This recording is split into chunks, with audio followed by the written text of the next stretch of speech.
जितने लोग भी हमें देख रहे हैं, मैं बस एक स्मॉल इंट्रोडक्शन देने जा रहा हूं। अगर आप फिल्म देखते हैं, टेलीविजन देखते हैं, तो ये चेहरा जो भी आप देख रहे हैं स्क्रीन पे, ये मेरे लिए इंट्रोडक्शन करने की जरूरत नहीं है। अ, Ninasam to National School of Drama और बहुत से सारे फिल्म संघर्ष से लेके अभी तक लापतागंज की जर्नी बहुत लंबी रही है कृष्णा भट्ट की। सो दादा, welcome to my talk show. जी जी, शुक्रिया शुक्रिया शुक्रिया। अभी लॉकडाउन कैसा हो रहा है आपका? क्या कर रहे हैं? अभी तो सब दुनिया लॉकडाउन में है, तो कैसा हो रहा है? हाँ, ये मतलब बहुत सारी चीजें लाइफ में देखिए। ये जो अभी चल रहा है, ये बिल्कुल एक अलग एक्सपीरियंस है। ये कभी सोचा नहीं था कि ऐसा कुछ होगा। हाँ। आ, हालांकि इस जो हालत, ये जो दुनिया में चल रहा है, इसको देख के कभी कभी ऐसा लगता है कि ये शायद ये जो नेचर है, ये हमको समझा रही है कि सुधर जाओ। तो काफी कुछ है। लेकिन बात ये है कि बहुत दुख भी होता है कि ठीक हम्म। है कि हम घर बैठे हैं, हम्म। लेकिन हमारे पास थोड़ा बहुत सोर्सेस है कि हम जी पा रहे हैं। लेकिन ऐसी दुनिया बहुत सारे लोग हैं जो बहुत तकलीफ में है। हम हम्म। कोशिश कर लेते हैं थोड़ा बहुत जो भी अपने से बन पड़े मदद करने की, लेकिन हम्म। वो भी काफी नहीं हो पा रहा है। स्पेशली अभी जो आप भी टीवी में देख रहे होंगे कि लोग सड़क पे एक जगह से दूसरी जगह, स्पेशली मजदूर लोग जो हैं, हम्म। प्रवासी मजदूर जो हैं, तो हमारे देश में तो काफी कुछ हादसा भी हुए हैं। तो देख के बहुत दुख होता है। बस हम ईश्वर से ही प्रार्थना करते रहते हैं कि बहुत जल्द ठीक हो जाए। हम्म। हाँ, लेकिन अगर ठीक होने के बाद हमको समझना चाहिए कि अभी कैसे जीना है, क्योंकि हमने नेचर के साथ बहुत खिलवाड़ कर दी है। तो अब हमको एक समय वक्त आ गया है कि नेचर को कुछ देने का वापस। तो ये जरूरी हो गया है। हाँ, घर पे बस हम इंतजार कर रहे हैं, समय थोड़ा सा ये समय निकल जाए। कोशिश करते हैं कुछ ना कुछ, क्योंकि अभी मैं एक्टर हूँ, मेरी वाइफ भी एक्ट्रेस है। तो कुछ घर में बैठ के हम थोड़ा सा कुछ वीडियो बना रहे हैं, कुछ मैसेज देने की कोशिश कर रहे हैं लोगों को। हम्म। और इस तरह से कट रही है जिंदगी। Okay, okay. अच्छा दादा, मैं ये जानना चाहता हूँ, आपकी अभिनय की जर्नी कहाँ से शुरू हुई? क्योंकि आप नीनासम गए, है ना? तो उससे पहले मतलब आपकी जर्नी कहाँ से शुरुआत हुई? जी, मैं वैसे एक कर्नाटक में मैंगलोर डिस्ट्रिक्ट है, वहाँ डिस्ट्रिक्ट में एक बहुत ही छोटा सा कस्बा है। एक छोटी शहर है, गुत्तीगार। ओके। तो मेरा वहाँ जन्म हुआ। और मेरे पिताजी, मतलब हम ऐसे क्या बोल सकते हैं, लोअर मिडिल क्लास फैमिली से थे। हम्म। बहुत एक छोटा सा एक रेस्टोरेंट हुआ करता था। हम्म। और तो ऐसे बचपन से स्ट्रगल बहुत कुछ देखा है लाइफ में। हम्म। तो मुझे याद है, क्योंकि शायद कहीं ना उसी वक्त से मेरा एक तरह का अभिनय शुरू हो गया था। क्योंकि हम जब छोटे थे, हम्म। तो उस रेस्टोरेंट में कि वेटर ही मैं था, क्लीनर भी मैं था। और हम्म। जो हम रेस्टोरेंट में जो देते थे इडली वड़ा डोसा, वो खुद भी हम ही बनाते थे। हम्म। तो अब क्या होता है, 3-4 अलग अलग किरदार उसी वक्त निभाना शुरू कर दिया था। इधर से बोलते थे जाके, कोई कस्टमर आके बैठे तो आपको क्या चाहिए, बोलेगा अच्छा इडली, अच्छा इडली। यहाँ से ऑर्डर देते थे इडली, और वहां देने वाला मैं खुद ही होता था। हम्म। और चाय बनाने वाला मैं खुद ही होता था, और चाय ला के देता था। उसके बाद जाके कैफे में कैशियर के टेबल के नीचे बैठ जाते थे, उससे पैसा भी हम खुद ही लेते थे।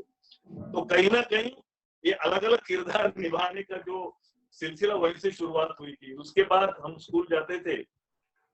तो शायद जहां तक मुझे याद है, मैं 5th स्टैंडर्ड में था, तो पहला एक नाटक किया था, जो हम बोलते हैं ना एनुअल डेज में हम करते हैं। वहां पे तो रात भर चलता है एनुअल डे।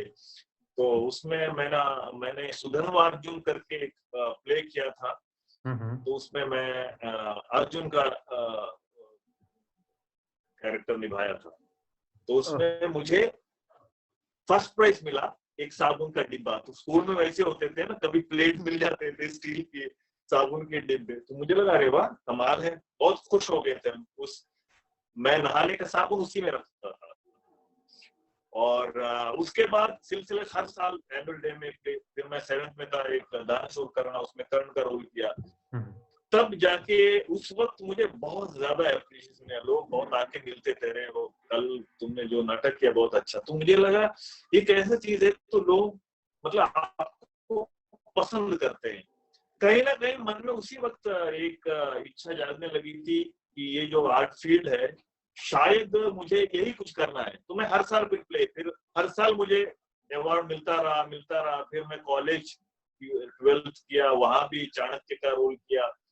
फिर मैं ग्रेजुएशन करने के लिए मैंगलोर आया। मैंगलोर में एक ग्रुप ज्वाइन किया था अभिव्यक्ता करके, और वहां पे एक मेरे मित्र है मालिंग भट्ट, वो प्ले लिखते थे और मैं एक्ट करता था।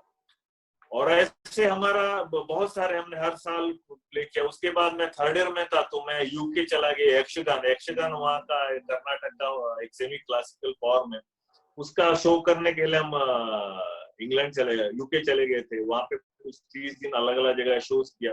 तो इस तरह से मुझे लगा कि आप कोई और प्रोफेशन को अपनाने से अच्छा है कि शायद यही एक ऐसा प्रोफेशन है इससे आपको लोग स्टेज में देखना चाहते हैं। मुझे पता नहीं था कि ये कैसे होगा। तो मैंने पिताजी से कहा कि आप ग्रेजुएशन के बाद कि मुझे नाटक करना है। तो मेरे पिताजी ने मुझसे एक सवाल पूछा था कि बेटा ये नाटक वगैरह करके क्या तुम आगे जाके कुछ शादी वादी करोगे, बच्चे होंगे, तो कैसे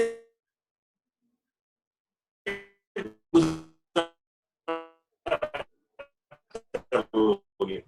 तो मैंने बस ऐसे बोल दिया नहीं मैं कर लूंगा, कोई प्रॉब्लम नहीं, हो जाएगा। बेटा अगर तुमने डिसीजन ले लिया है, अगर हो जाएगा, तुमको ऐसा लगता है कि नाटक करके तुम कर सकते हो, तो मुझे कोई प्रॉब्लम एतराज नहीं है, तुम करना है अपनी जिंदगी जी लो।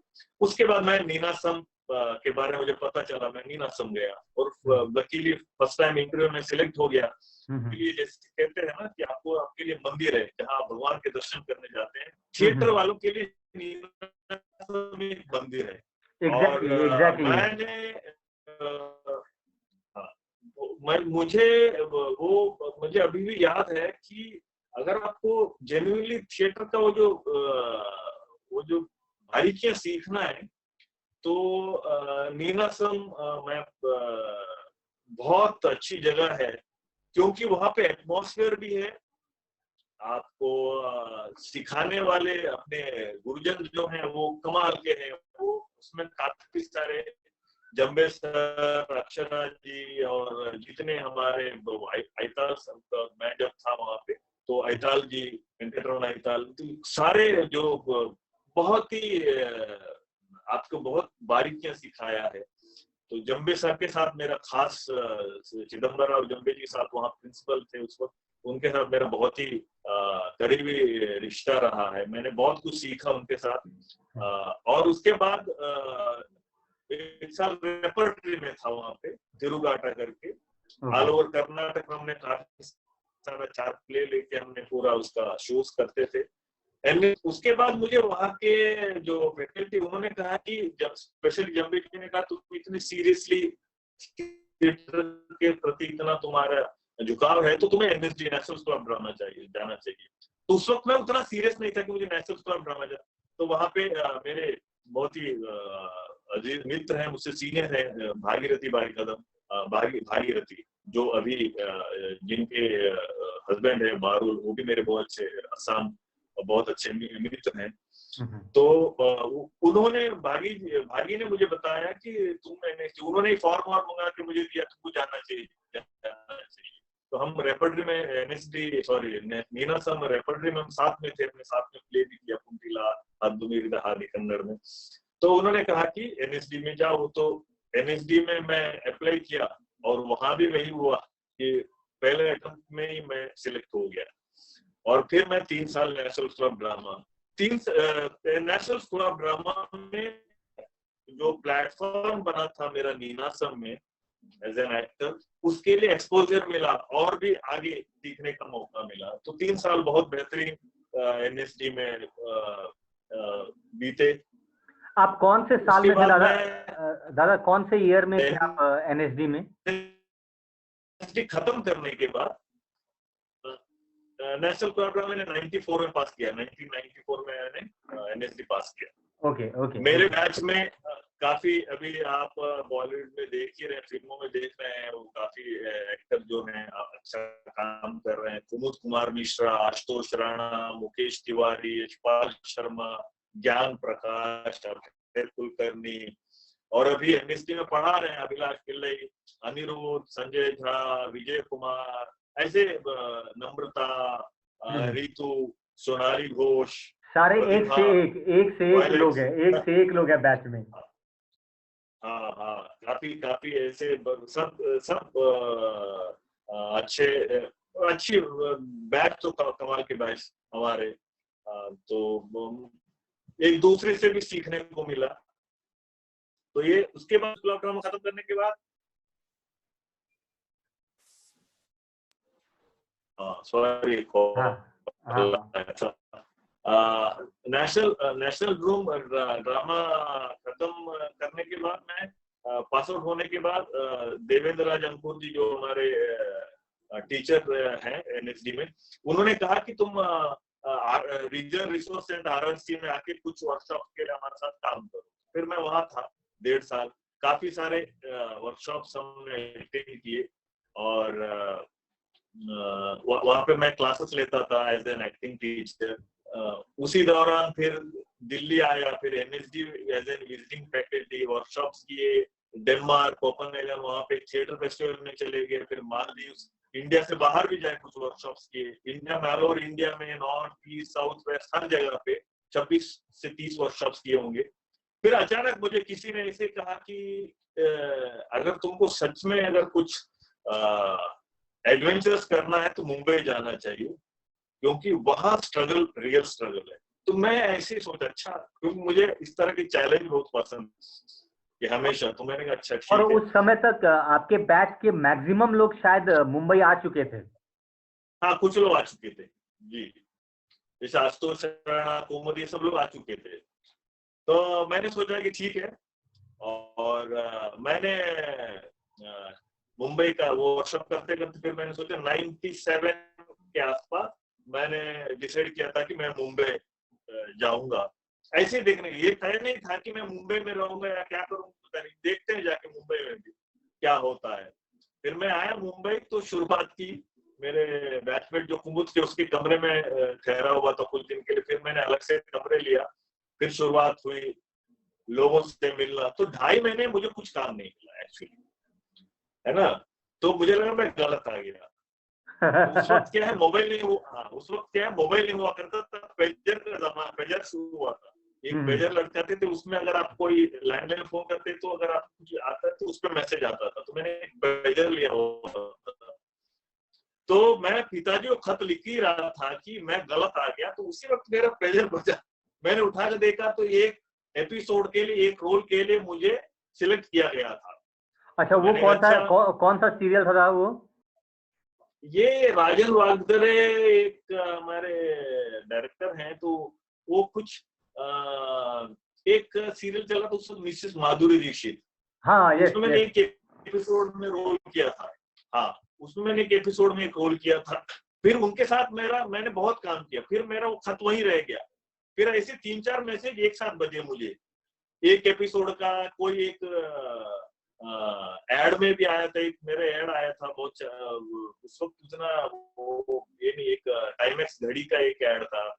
फिर एक सिल्वी ने शैम्पू करके एक एड किया मैंने। फिर एक मुंगेरी के भाई नवरंगीलाल, मैं और राजपाल एक DD1 का एक शो किए। ओके। तो फिर धीरे धीरे जो सिलसिला शुरू हुआ। फिर महेश भट्ट कैंप में मेरे एक मित्र हैं जो बैचमेट है, नम्रता, उनके हस्बैंड गिरीश धमीजा, वो भी मेरे बहुत अच्छे मित्र हैं, वो लिखते थे वहां पे फिल्म हो गया। तो उन्होंने कहा कि वैसे दुश्मन में एक छोटी सी कैरेक्टर किया था। फिर संघर्ष, फिर ये है मुंबई मेरी जान, फिर धीरे जो है टीवी, फिर फिल्में। पहले आपने दुश्मन किया या संघर्ष किया? दुश्मन में एक बहुत ही छोटा, उसमें एंट्री और एग्जिट ही था मेरा, मतलब ऐसा कुछ कहने के रोल नहीं था। तो लेकिन ये है कि मेरा वहां पे एंट्री हो गई, तो उनको वो इतना छोटा सा काम भी पसंद आया, तो फिर उन्होंने कहा कि नहीं। फिर भट्ट साहब के साथ एक और फिल्म की थी, वो तो उस तरह से रिलीज नहीं हुई है, ये मुंबई में किया है सैफ अली खान के साथ, उसमें मैंने एक सीन किया। फिर संघर्ष, फिर ऐसे करते करते करते करके फिर एक मेरा फिल्म किया राजपाल के साथ, लेडीज टेलर, जिसमें मैं, राजपाल यादव और मनोज पावा हम मेन लीड में थे। फिर एक फिल्म किया द कैंप, उसमें संजय मिश्रा और मैं मेन लीड में। तो इस तरह से कुछ कुछ फिल्में फिर करते करते करते करते फिर एक टाइम ऐसा आ गया कि मुझे लगने लगा हाँ शायद अभी ये शायर जो है मुझे अपना लिया है, तो शायद मैं यही रहूंगा। तो फिर काम करते गए, फिर लोग जाने लगे, फिर एक जगह काम किया तो उन्होंने दूसरी जगह सजेस्ट किया, इस तरह से काम चलता रहा। अभी इतना लंबा सफर, मीन्स 1994 में आपने एनएसडी पास आउट होने के बाद जो जर्नी है, बहुत सी चीजें बदल गई हैं। उस समय मोबाइल नहीं हुआ करता था, पेजर से आपका जो स्ट्रगल शुरू किया, तो अभी फेस चेंज हो गया है। तो अभी मुंबई का सिनेरियो क्या है एक्टर के लिए दादा? जी देखिए, मुझे बहुत लोग अभी पूछते हैं कि एक्चुअली क्या करना चाहिए हमें, कि किस तरह से। तो अभी मेन है कि अगर आपको काम आता है तो मौका आपको थोड़ा, कहते हैं ना किस्मत किस तो है, मतलब वो मैं मानता हूँ, क्योंकि बहुत सारे हमारे लोग, क्योंकि मैं एक बार आपको किस्सा बताऊंगा। मैं कहीं शूट कर रहा था, तो मैं ऐसे अचानक शूट खत्म होने के बाद शाम के वक्त ऐसे गुजर रहा था, तो मुझे एक आवाज सी आई। तो ये एक बंदा ऐसे जो इंस्ट्रूमेंट है वो लेके फटे हुए कपड़े पहन के गाना गा रहे थे, सूफियान अंदाज में। मैं वहीं बैठ गया उनके साथ काफी देर तक, मैं दंग रह गया। मतलब हमारे देश में ऐसे क्यों, उसको किसी ने नोटिस नहीं किया, मौका नहीं मिला। लेकिन कोई आज की तारीख में जो सूफी गाना, उनसे उनके आवाज में कोई कमी नहीं, हालांकि वो मुझे ज्यादा टच किया। तो टैलेंट्स की कमी नहीं है, एक्टर भी एक से एक हमारे हैं, लेकिन मौका मिलता है कभी कभी। हाँ, मौका एक बार मिलने के बाद फिर आपके बहुत सारी चीजें होती है जो आपको, मैं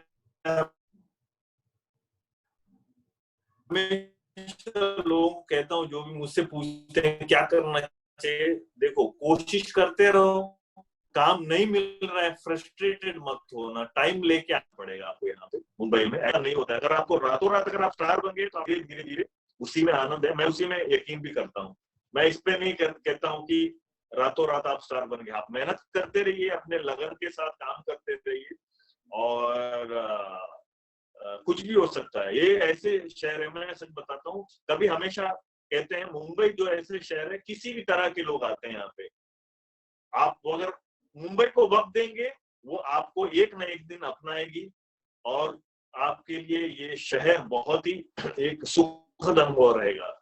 है बहुत भीड़ है, बहुत कुछ है, बट लेकिन आप अपना काम को जानते हैं, ईमानदारी से काम करेंगे और जमीन से जुड़े रहिएगा। सबसे मेन बात यह है कि जमीन को नहीं छोड़ना है, डाउन टू अर्थ रहिए, और जो भी ये जो आपको सक्सेस मिलती है ना, उसको डाइजेस्ट करना।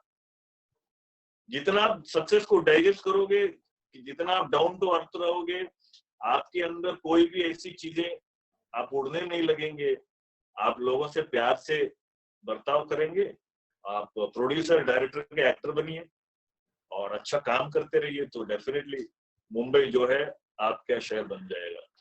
दादा, जैसे आपका इतना स्ट्रॉन्ग बैकग्राउंड रहा है एक्टिंग में, है ना, थिएटर, नीनासम, एनएसडी, तो अभी जितने एक्टर्स आते हैं जो ट्रेंड नहीं होते हैं, तो आपको क्या लगता है कि ट्रेनिंग कितना इम्पोर्टेंट है एक्टर को लॉन्ग टर्म सरवाइव करने के लिए? ट्रेनिंग बहुत जरूरी है। ट्रेनिंग इन द सेंस कि क्या है, देखिए आप कुछ कहते हैं ना, बोलते हैं कि जैसे अभी किशोर दा है, किशोर दा कभी म्यूजिक सीखे नहीं है, वो सिंगर हैं, उनको ऊपर वाले का वो सरस्वती है ना, तो वैसे कुछ लोग होते बोलते हैं ना बॉर्न एक्टर है, वो बहुत कम होते हैं ऐसे स्पॉन्टेनियस। लेकिन आपके अंदर जो टैलेंट है ना, उसको चैनलाइज करने के लिए, उसको एक दिशा देने के लिए ट्रेनिंग बहुत जरूरी है, डिसिप्लिन में लाने के लिए उस चीज को।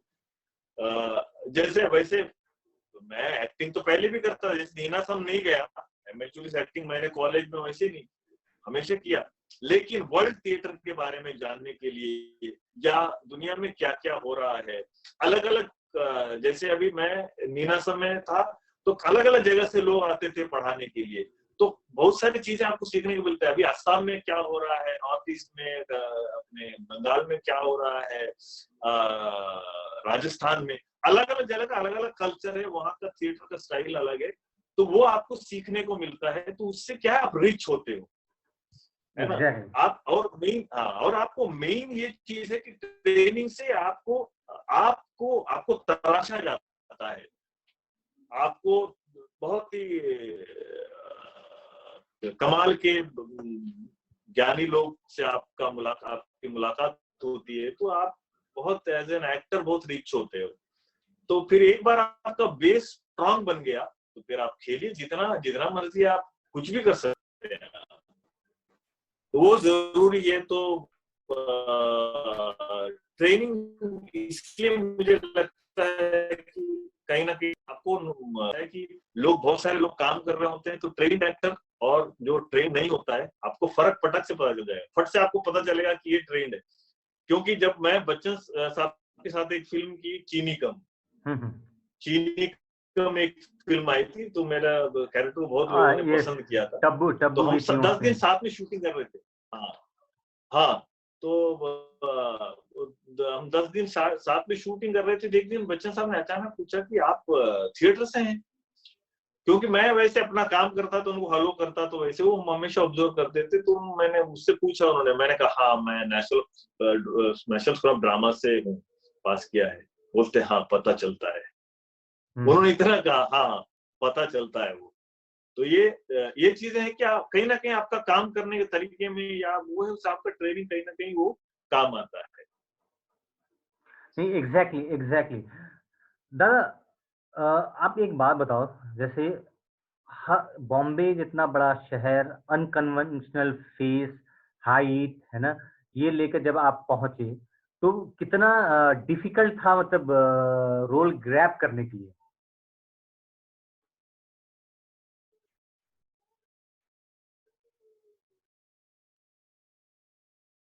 Hello, I think connection. Hello दादा, आई थिंक कनेक्शन। अच्छा, मैं ये पूछ रहा था आपसे, हाँ, इतना इक्विप ट्रेनिंग के बाद जब आप पहुंचे मुंबई और अनकन्वेंशनल फेस, हाइट, तो कैरेक्टर मिलने में कितना डिफिकल्ट हो रहा था या कितना इजी हो रहा था इनिशियल डेज में आपको? मैं बताता हूँ आपको कि क्या है यहाँ पे ना, आपको एक तरह से जीरो से शुरू करना पड़ता है। कि अभी थोड़ा सिनेरियो चेंज हो गया है, क्योंकि पहले उतना, अभी क्या है, इतने सारे चैनल्स आ गए हैं, है ना, सैटेलाइट चैनल्स इतने ज्यादा हैं। जब मैं आया तो 98 बहुत ज्यादा चैनल नहीं थे, इतने सारे चैनल नहीं थे। और फिल्मों में स्पेशली क्या है, आपको अभी थोड़ा सा ये है कि कास्टिंग एजेंसीज हैं, है ना, कॉर्पोरेट आ गया फिल्मों में, बहुत सारी चीजें। उस वक्त ऐसा नहीं थे, प्रोडक्शन हाउस होते थे कुछ, तो जाके आपको फोटोज देना, फिर आपको ऑडिशन देना। हाँ, ये है कि आपसे कम से कम ये है कि अगर आप ट्रेन्ड है, नेशनल स्कूल ऑफ ड्रामा से, तो थोड़ा सा तवज्जो तो जरूर देते थे। बट ऐसा नहीं है कि आपको एकदम से आपको ये हो जाता था। एक दो काम करने के बाद वो थोड़ा सा बिगिनिंग, बोलते हैं ना कि स्टार्टिंग ट्रबल, स्टार्ट होने में थोड़ी सी, हाँ, तो कभी कभी धक्का वक्का देना पड़ता है, थोड़ा कोशिश करना पड़ता है। तो वैसे थोड़ा उसके बाद एक बार शुरू होने के बाद मेरे साथ ये हुआ है, पता नहीं है सबके साथ कैसे क्या होता है। तो मुझे जैसे एक जगह पे काम किया, तो उस डायरेक्टर के साथ काम किया, तो उनको इतना अच्छा लगा कि वो बार बार रिपीट किए। और कहीं पे मैंने काम किया तो उन्होंने दूसरी जगह बोले, अरे उससे एक्टर को ले लो। ऐसे मेरे साथ काफी बार हुआ है। तो मीन्स धीरे धीरे एक बार शुरू हुआ तो फिर जी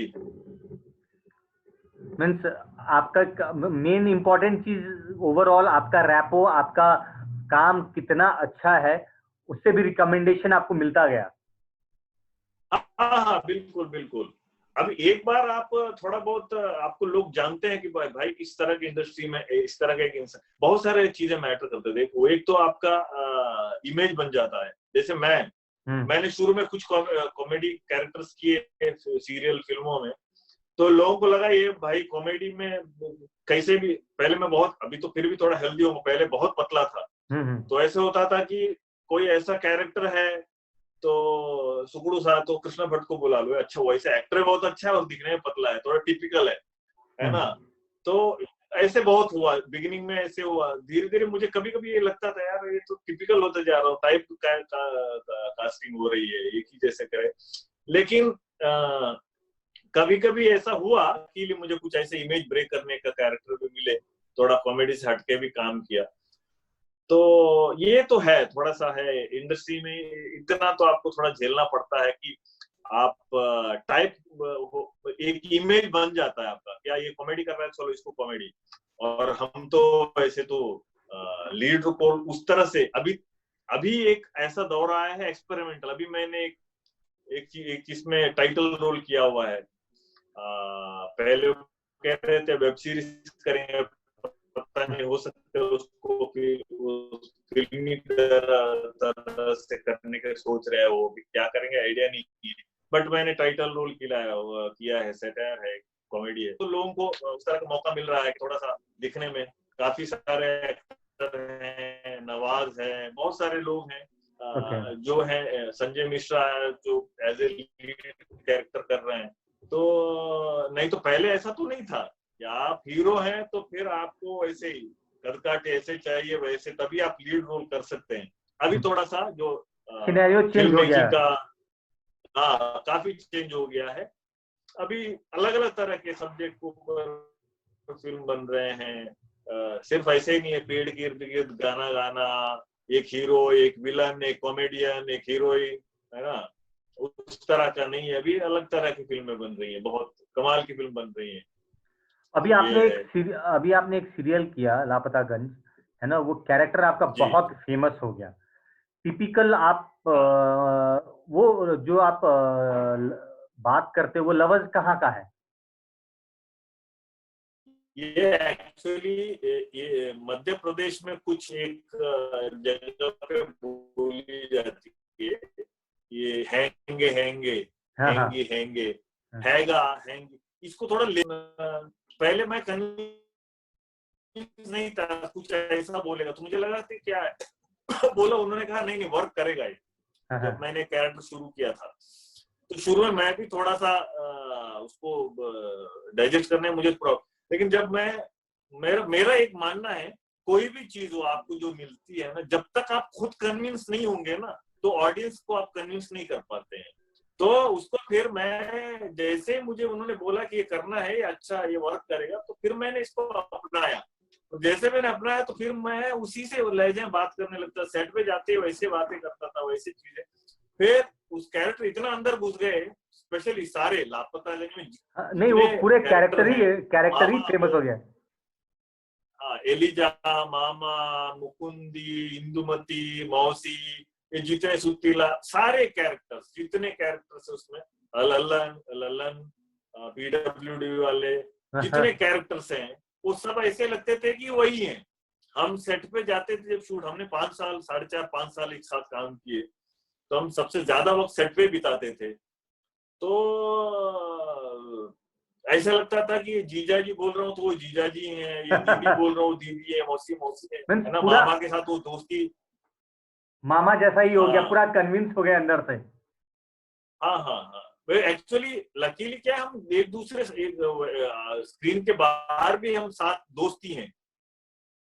जैसे विनीत भाई हमारे सीनियर एनएसटी, रोहित भाई मेरे सीनियर, और अनूप और मेरा बहुत अच्छा अच्छी दोस्ती है, और राकेश श्रीवास्तव जो लल्लन जी के साथ रोल कर रहे थे, सुचेता जो इंदुमती के रोल कर रही थी, शुभांगी गोखले जी, सारे मतलब हम इतने अच्छे दोस्त हैं सब आपस में, तो थोड़ा सा मजा आता है। दोस्तों के साथ काम करने में, स्क्रीन शेयर करने में बहुत मजा आता है, आनंद आता है। और वो कंफर्ट जोन भी मिल जाता है पूरा।